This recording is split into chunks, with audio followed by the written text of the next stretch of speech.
This is the Koenigsegg CC850, and in this video, I'm going to review it. Look at the sun visors. They're not doing much, are they? No, they're not. Okay. Oh, you closed it. I'm Matt Watson, and you're watching CarWow. I'm here with Christian von Koenigsegg and the wonderful CC850, which I have to say, Christian, is my favourite Koenigsegg. Oh, that's what I'm going to put my order in for. Right, well, let's go. They're all sold out now, aren't they? They are. They were sold out like the first few hours. And it's not surprising, really, because this is an homage, isn't it, this car? Yeah, I mean, this is very much a celebration of the first ever Koenigsegg. We showcased it at the Paris Motor Show in 2000 and delivered the first car in 2002, the CC8S. It was a Guinness World Record holder for the most powerful production car in the world at the time. It had a detachable, stowable roof. It had this super simplistic, naked, Scandinavian-ish, maybe, sports car design. I think from a shape and design statement, it's the most pure thing we ever made. Of course, we dressed it up with more aero over the years and modernized it, but this is really a look back to the original. I remember, like, when the CC8 appeared, it's like, okay, so some Swedish guys just come along and like built the best hypercar in the world. And your car broke the world record of the McLaren F1 as well. We did. The follow-on version, the CCR, also managed to outdo the McLaren F1's top speed. So let's talk through the design then. The shape of the car was really try to create something timeless. When people see the original CC8S today, some people say, oh, is that your present version? No, that's like 20 years old and designed 25 years ago. I think one giveaway, yes, this. Yeah, lights have come a long way. Sure. You do these lights yourself, right? They're we not do. Like bought in. They're... Exactly. It's our own amp design, our own development. And you've got an air breather underneath it as well. So where's that channeling air to? Part of the brake cooling. There's kind of a division, so it's also partially into the HVAC system. Obviously, this front splitter here is such a nice design. So obviously, it's all carbon fibre. It's all carbon. Actually, if you look on the side here, you can see, back in the day, we didn't show carbon fibre so much, so we chose to not show it so much either, but it's a complete car. So you see everything underneath is beautiful carbon, but the top surface is painted. Obviously, your Koenigsegg badge there. Surround view cameras, I'm guessing. Yes. You didn't have that on the original. No, we didn't. And it's bird's eye view parking, and of course, parking sensors as well. We've got this front splitter here. What kind of levels of downforce are you getting? It's quite balanced. We're talking around 400-500 kilos maximum, but the focus is just maximum driving enjoyment and comfort and noise and sounds and things like that. So it's actually based on the Jesko, isn't it? The underpinnings are very similar to Jesko, exactly. But unlike the Jesko, you've got metal wheels, not carbon. Exactly. Back in the day, we did not have carbon wheels, and this shape is very similar to the original wheel. So if you want carbon for this car, you have to kind of come back after you bought the car and buy it at our Legend division, because it's not part of the configurator. It's so like swoopy and cool and really nicely integrated. How much time does a car like this spend in the wind tunnel? We have a big cluster of supercomputers with a very advanced aerodynamic simulation, and then we have this flat airfield that you've experienced. And when it's no wind, we can use that flatness and put strain gauges on the car and do coast downs to correlate to the simulation. So each of our model usually goes once or twice to a real wind tunnel to just verify that the simulation data also correlates there with what on the track. So we kind of minimize the actual wind tunnel testing. And how close do you get those?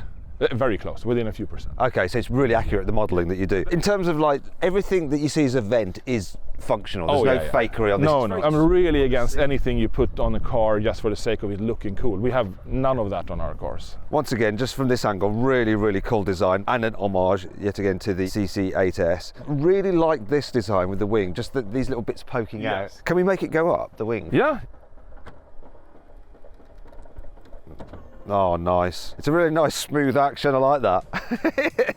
But there's one more thing I love about the rear end of this car, and it's the exhaust. Koenigsegg just can't help but experiment with exhausts, from the flat, high-mounted pipe on the Jesko to the amazing vertical fins on the Regera.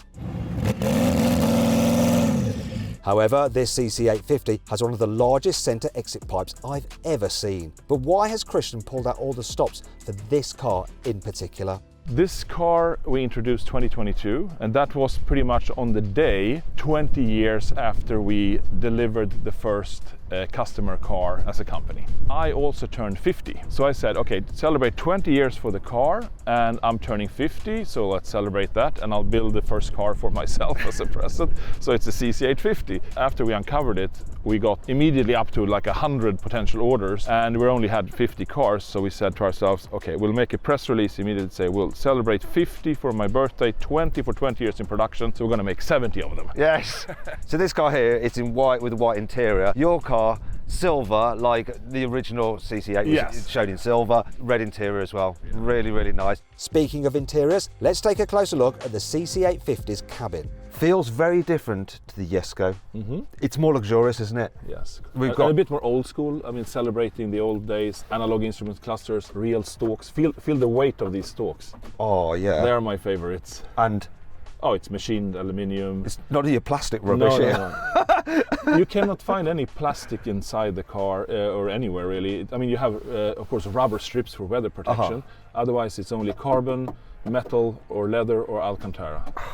And a bit of wood on the shifter. And we'll come to this in a bit because this is the strangest thing in any car on sale at the moment. But love the dials. Compared to the Jesko, which has the small digital driver's display, which moves with the steering wheel, this is static and it's beautiful. This is a homage to the first CC8S with this round binnacle sitting on the steering columns. And this, all made in-house. Have all your cars always had this feature? Love this. So the key, right? So you got your key. Where do I put my key? Oh, you closed it. We're opening it. I'll open it. So you've got all the buttons to operate it here. Sorry, Christian, I wasn't being rude. So you take the key and then you put it there. See, I shouldn't be allowed nice things. And so you've got a round steering wheel rather than a flat bottom because it's more of a... It's more of a traditionalist thing, just a nice sensation as well to just have a round steering wheel, I think. The leather inside the car comes from Sweden, that's correct? Yes, it's a custom leather for us. We've been using for now 10, 12 years. It's called Engel, for Ängelholm, which is the town we're in. I'm really, really conscious that my trainers are on leather. It takes it really well and it's easy to buff it up. And after a few years, you can always get a new car. Yeah, right. I'm also noticing wonderful floor-mounted pedals, which is unique in itself, and there's 3 of them, and just the machining on those pedals. Oh, it's just so... I'm kind of a little bit gushy here, Christian. I do find it a bit bonkers that you're doing your own infotainment system in-house, like programming it and all that kind of stuff. That is a bit nuts. I mean, engine, wheels, seats, you make the seats yourself in-house. Machine bits of metal, the infotainment system, all that, it's all just done here. It's very, very, very unusual. It's a huge undertaking and it makes life difficult in a way, but it gives you total freedom at the same time. I'm going to point out a couple of bits I think you will have bought in that screen. The actual screen, yes. And the chip that runs it and stuff like that. Obviously, you're not going to be making microchips. The chip, yes, but the circuit board is our design, so and all the connections and the, really? the firmware, everything, yeah. But we're not the chip producer. Can you just talk me through the display on here? How do I control it? We can press here, you can get through a few, so you have a G-force meter. Can you get the manual G-force meter, the analog one as well, like in the Jesko? Not on this car, since you have it here, and this would be in the way, because it sits on the dash in front of the steering wheel, so it doesn't really fit. It's all quite simple, quite clear. This is for your driving mode there and your gear, and it's also got digital speedometer. I love this though, like this, because most of the time, in reality, this needle shouldn't, if you're on the road, sweep past there. Right, exactly. it's just tickling around there, but it can go all the way to 420. Yeah. So one of the things about a car such as this is how practical can a hypercar be? So I noticed that we've got a couple of cup holders here, so that's good. Yeah. Though I will point this out, and it's a problem that I have in my 911. If you've got a big bottle there, going for the gear shifter. Yeah. But it's not such an issue like it is in my car because I have no other option than driving in manual mode. Right. So if I've got my drink now, I'm just going to whack it into auto mode. Yes, you heard that right. This car has a manual gearbox with an automatic mode. It's very cool, but very complicated. So I'm going to have to ask Christian to explain it properly in a bit. But before that, let's get back to the cabin. Is there anything under here? Can we get under here? You can pull it up. Okay, so you have a little cab, you have some USB ports. Okay. That's for our gate. So this feature here, so these are wireless phone chargers there, aren't they? You have an indicator there that goes red if the phone is not correct, yellow when it's charging, green when it's done. So you have a little cubby here, you can flip up this armrest and you have actually pretty good space in there. But then you have of course a reasonable luggage space in the front as the whole roof goes in.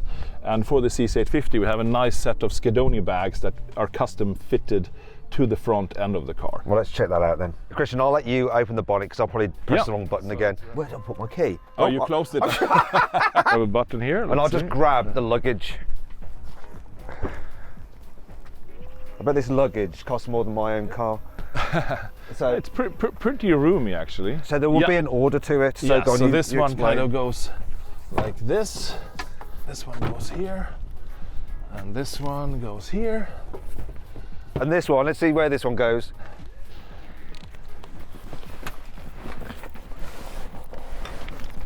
And there you're all set. That's enough about practicality. Let's check out the heart of this CC850. So what are the specs on the engine? Fundamentally, they're very similar to a Jesko. The turbo boost is a little bit less, and we have a little bit earlier boost due to that. But otherwise, the internals are very, very similar. The transmission is also very, very similar. But the power level is 1385 horsepower. That's on the 85? Yes, correct. What's it on normal, like 95? It's around 1100. So you've always got well over 1,000 horsepower. Yes. And it's a 5 litre. 5 litre twin turbo. So we're obviously rear wheel drive. We've got to talk about that gearbox now, which is, it's here. It's quite small, big power, yes, but small gearbox. You experience the 1500 Newton meters in the Jesko, and it goes through that little tiny gearbox with 9 gears and shifts extremely fast. Good traction. Whoa, it's going like crazy. But that's not all. This car doesn't have a flywheel or a traditional friction clutch, nor a torque converter. So how on earth does it all work? We realized with this concept of gearbox, we did not need a clutch on the engine. So then I said, well, you normally mount the clutch on the engine on the flywheel. So if we don't need a clutch, maybe we don't need a flywheel. That was kind of an experiment, because if we don't have a flywheel, we will have the ability to have a super fast revving engine. This is the first combustion engine in the world that I know of in a car with no flywheel. So no one had ever done it before. And the reason why it turned out working in the end is because we have these hydraulic clutches instead of synchros inside the gearbox that acts as dampers instead of the flywheel mass. Basically, this means there's no heavy flywheel to limit how quickly the engine can rev up or rev down. In a normal car, not having a flywheel would be a disaster. The power delivery would be rough and unrefined, and it would be a nightmare to control, especially at low speeds. However, the clever hydraulic clutches in the CC850 smooth out everything for you, so the engine can rev like a racing car, but it still feels smooth and easy to drive on the road. But that's not all. All these clutches are connected by a series of electric and hydraulic actuators. This allows the CC850 to drive like a totally normal 9-speed automatic. Or you can even change the gear yourself using the clutch pedal and gear lever. However, then you only have 6 gears. Obviously, your suspension, you have your coilovers going inboard, which is like a Formula 1 car. Is that again, correct? very minimalistic, and this is not this kind of way of connecting the shock absorber to the wheel is not our invention, but it's the most minimalistic inboard damper solution you can have, because you don't have any rockers. So you get direct acting shock absorber and spring from the wheel, but inboard for aero and other reasons. And then we have our super lightweight, wide and long wishbones. The length means we get less track width deviation when bumping, and we're getting our camber gain as we should. So you get a better contact patch and better stability and better power to the ground than you otherwise could. Combined with our needle bearings mount inside the wishbones to the chassis, you get the lowest possible friction. To our surprise, when we tried this many years ago, and first on the Agera, it feels like a rubber mounted suspension to a large degree, but it's solid, so you get the control, but you also get the comfort, which is very surprising. So I'll be trying that in a bit when we go out on the airfield, and I have a jolly good go in the car. You've got adaptive dampers,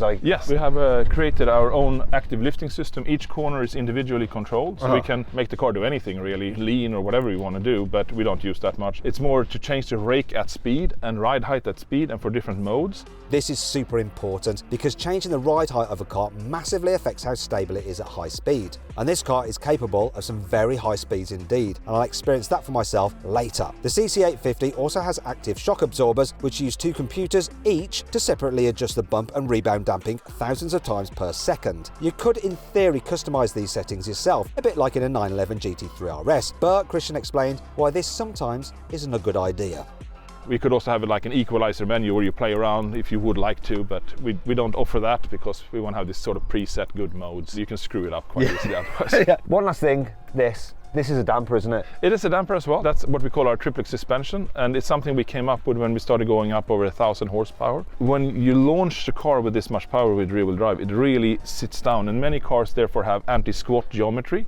This is where the suspension is designed to stop the car's backside from pitching down too much when you accelerate hard. It helps maximise grip in a straight line, but can compromise handling in corners. Koenigsegg doesn't have this. Instead, it uses an extra damper to control how far the car squats when you launch it. This is more precise, and it doesn't affect the handling. So when I was driving the Jesko Absolute the other day, the sensation that you get through the seat of the car like transmitting drive from its engine through its tyres into the ground, you really sense it. Is this damper part of that sensation Absolutely. I'm getting? A lot, yes. When we were launching it as well for the drag race, it's a rear-wheel drive car with like 1,600 horsepower, Yeah. and the way it takes off, Yes. it's like odd. It's a cup tire on that car. This is a 4S, but that you can transfer that kind of power to the ground and get that G-force from standstill, from two-wheel drive, is unbelievable. At this point, I needed to experience some of these incredible features for myself. But before that, time for a lesson from the master. So if you look here, you have 1, 2, 3, 4, 5, 6, reverse Yep. and drive. So that's automatic. Yeah, so in the manual gate, it stops here unless you press down and then you go into drive like that. So now we're started in drive. So that's automatic. Automatic. You're not touching the clutch. No clutch at this moment. This tractability is like a smooth flywheel engine. It's just super easy to Because the operate. clutches are doing their They are thing. smoothing everything out. There are actually 7 clutches in this car. One is used for reverse, and the other 6 are attached to their own specific gears. But somehow, this car has 9 forward gears, not 6. So how does that work? Well, the mechanical gears are split into 2 groups, a bit like sprockets on a bike. And just like a bike, you can connect any gear in the first group with any gear in the second group. This unlocks combinations that aren't possible in a fixed ratio manual gearbox, or even in a dual clutch automatic. In the CC850, the 2 groups of 3 gears produce 9 different ratios, because 3 multiplied by 3 equals 9. Automatic mode uses all 9 gears, and manual mode lets you access 6. Any more and the H pattern would look like something out of the Fast and Furious movies. Now this is automatic. Now I will press the clutch and go into manual. And you had to press the clutch to do that? Yes. What happens? Well, actually you don't have to. I will show you. If I don't press the clutch, I cannot engage the gear. And this is where things get even crazier. Christian hasn't just made a 9-speed automatic gearbox that drives like a manual, he's made sure these controls feel exactly like the real thing. There are special hydraulic solenoids on the gear lever that control how much force you need to use to push it into gear. And this force changes depending on your engine revs, the gear you're trying to select, and the car's current speed. You also have to push it harder when the car is cold, because that's what a real manual gearbox feels like. And none of this is fake. The hydraulics in the cabin are linked to actuators in the gearbox. This means they're allowing you to feel the genuine vibrations and forces that are already happening behind you. It's a bit like how an electric guitar just amplifies the sound made by real strings. But this can lead to some embarrassing moments. You can stall the car. I mean, like that. You just stalled it. Yeah. This is nuts! Now I have rev match on, so Yeah. I will look like a star toe heel guy, which Yeah. I'm not. I'll just show how that works. So now I'm in manual mode.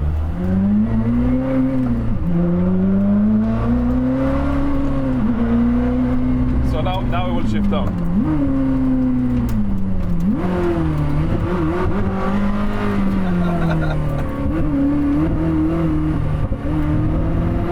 So ESP on. You can turn that off, and then you have to do it with your foot as well. So. It's brilliant! Yeah, and when you get tired of that, put it in drive. And that's the thing, you see. You have these kind of cars, at some point you're going to be in traffic and you're going to be thinking, wish it wasn't a manual. Exactly. I only know there's a shift because I can hear the engine. Right. A very slight dip in torque. But if it feels just like a manual gearbox, does that mean I could accidentally miss a gear and money shift this multi-million-pound hypercar? I had to ask Christian. Is it possible or is it not possible Not to money possible. shift? It's not possible. That we took out, because why kill the car unnecessarily? Okay. So we have detent stopping me from going into the wrong gear. So you just can't. But yeah, if you force through, it will just say, "Meep." And You can't, because it's hydraulic, you can really push through if you want to. It just won't accept that It gear. won't accept it. So even if you smashed it in, Yeah. it'll just go no. Exactly. You can try it if you want. That's on camera. That's a waiver That's there, okay. Christian. Yeah, that's okay. Brilliant. Listen, thank you for taking me out in it. And now I think You can have a go. it's my turn.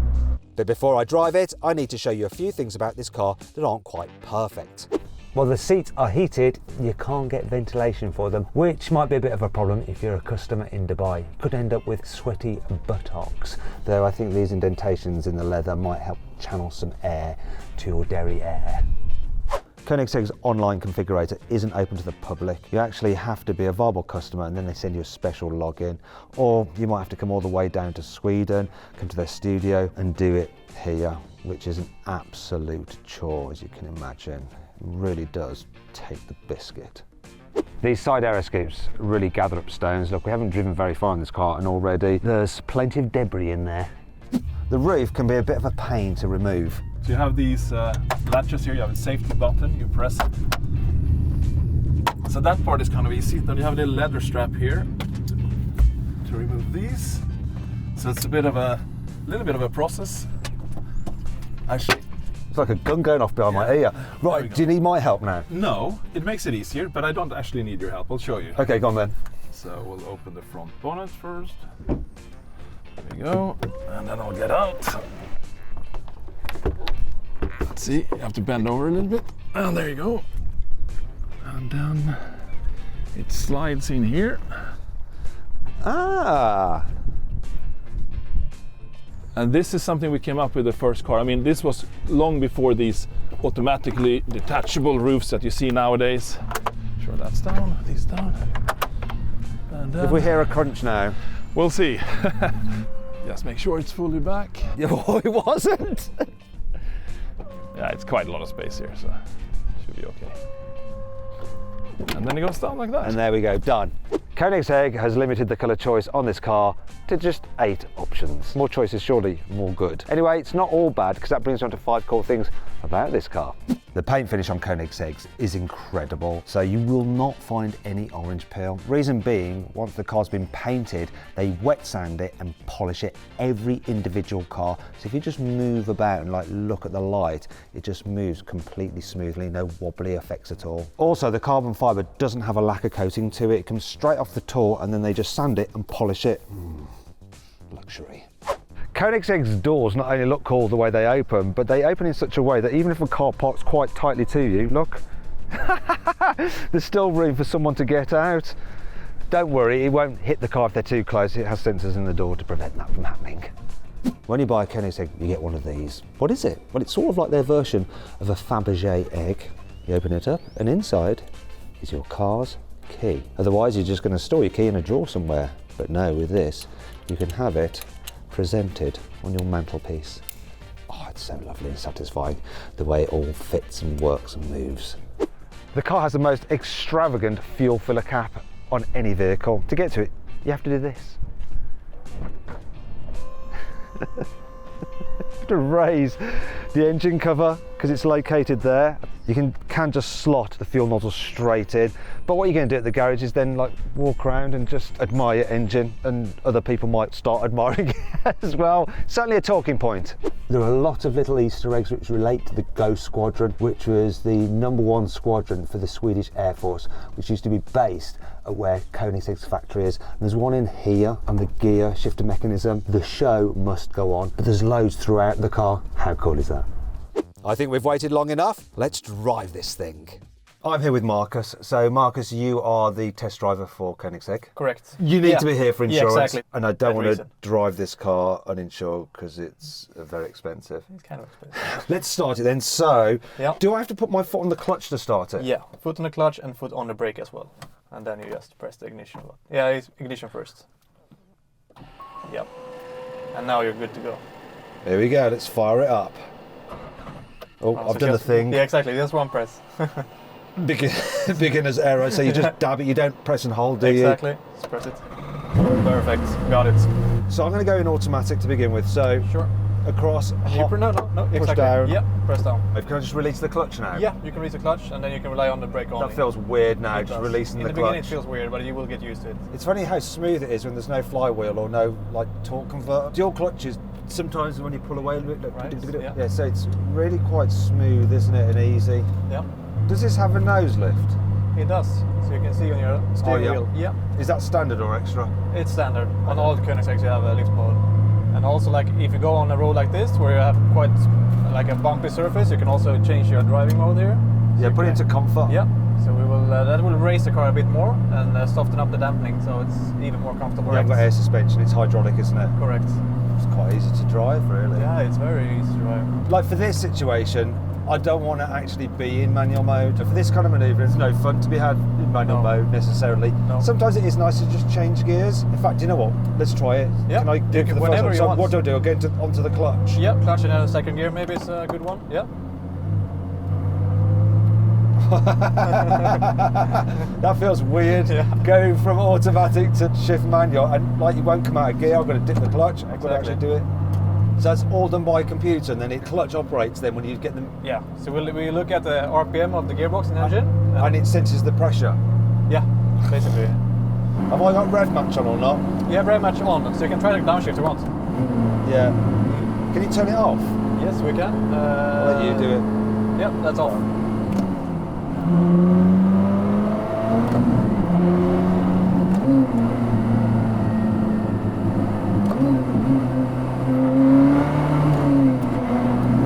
Just adds so much to the car, doesn't it? Yeah. It's hard to tell out here on your smooth Swedish roads. Yeah. The comfort, you mean? The comfort, yeah. Yeah. Every British journalist likes to check out the right comfort because our roads are just terrible. Yeah. But from what I can see where I've driven so far, it does seem to be very compliant. That's very important for us in this car because it's a bit more GT focused than the ESCO, so it needs to be slightly more comfortable. But even the ESCO felt comfortable. That's Yeah. because you've got such a rigid chassis, haven't you? Yeah, and the Absolute is also kind of a less aggressive car than the Attack. The Attack is our real like track weapon, which is a bit stiffer. I don't find the pedal placement too easy to heel and toe for me. You can adjust the brake pedal so you can get it closer to you. There is an adjustment. Oh, so that's not a problem then, is it? No. So I definitely want it. It's more toe and toe at the moment Right. rather than heel and toe. I haven't done this yet, so I'm going to come in the clutch, down into drive. Perfect. Okay, now I'm going to come out of it. Yeah. I did well there. This car, it's made for me. Yeah.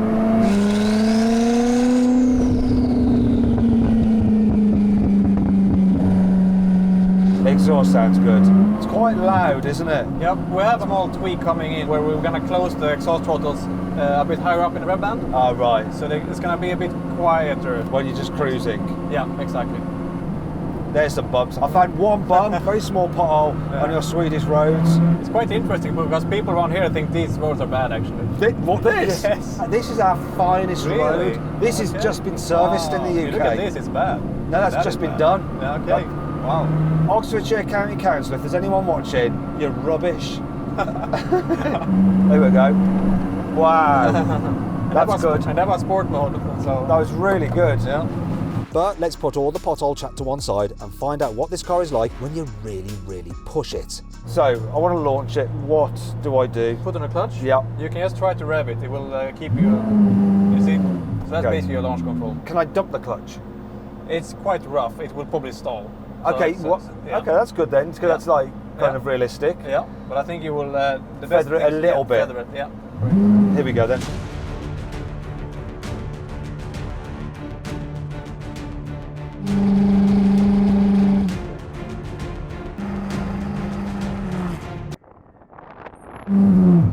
Yeah. Try again.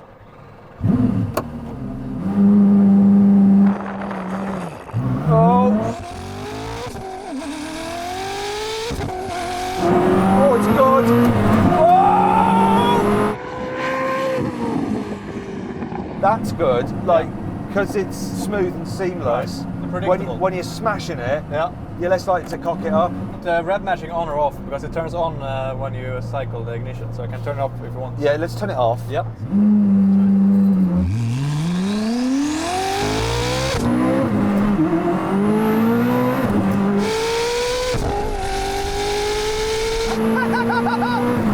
Do you know what I like? I can put pressure on the gear lever, so like preload it for the change, Exactly. and it doesn't slot out. You're just like me. I've been asking for it a lot, so you can have pressure on it. Yeah.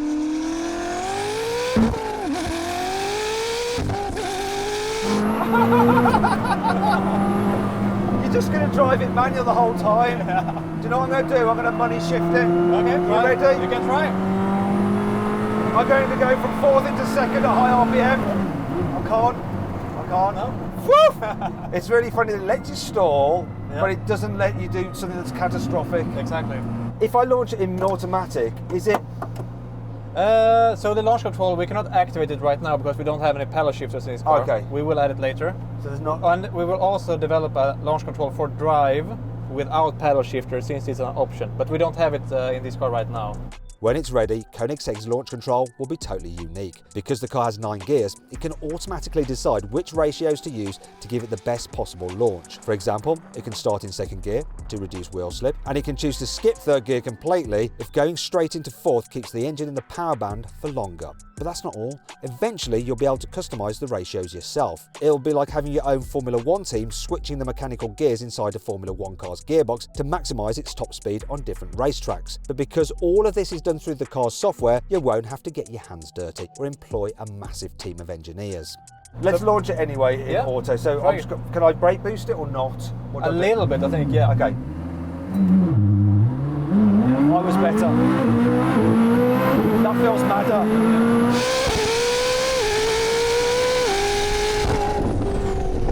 That's faster. It's way faster. Gear shifts on auto. Like, Yeah. It's let the yes go now. So we have like 2 cars in one. 3 because it's convertible. Yeah, No, you as multiply it so it's 4 cars in one. Yeah, basically, yeah. Easy. That's quite different, isn't it, when Yeah. you do it like that? Yeah. Let me just back to back. I need to double check. Yeah. I Go can't for be it. sure. Go So for it. I'm now in manual again.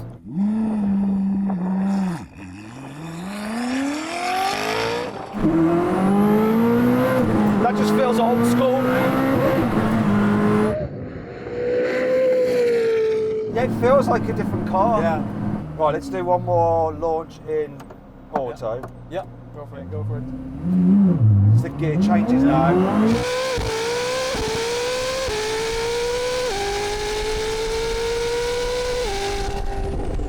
Now I want to do some kind of like grip and stuff. This now I want paddles. Right. Yeah, I want exactly. both hands on the steering wheel, Yeah. but I want to control the gears myself.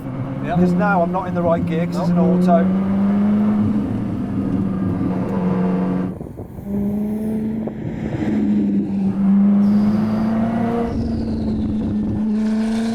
Grips really well, doesn't it? Yeah.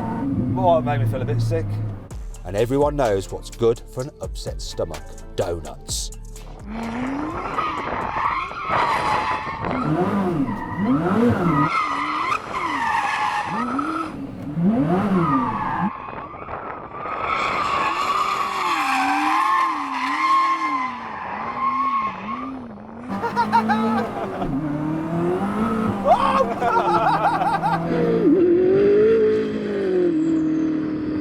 So then, what's my final verdict on the CC850? Should you avoid it? Should you consider it? Should you shortlist it? Or should you just go right ahead and buy it? I think you know the answer, don't you?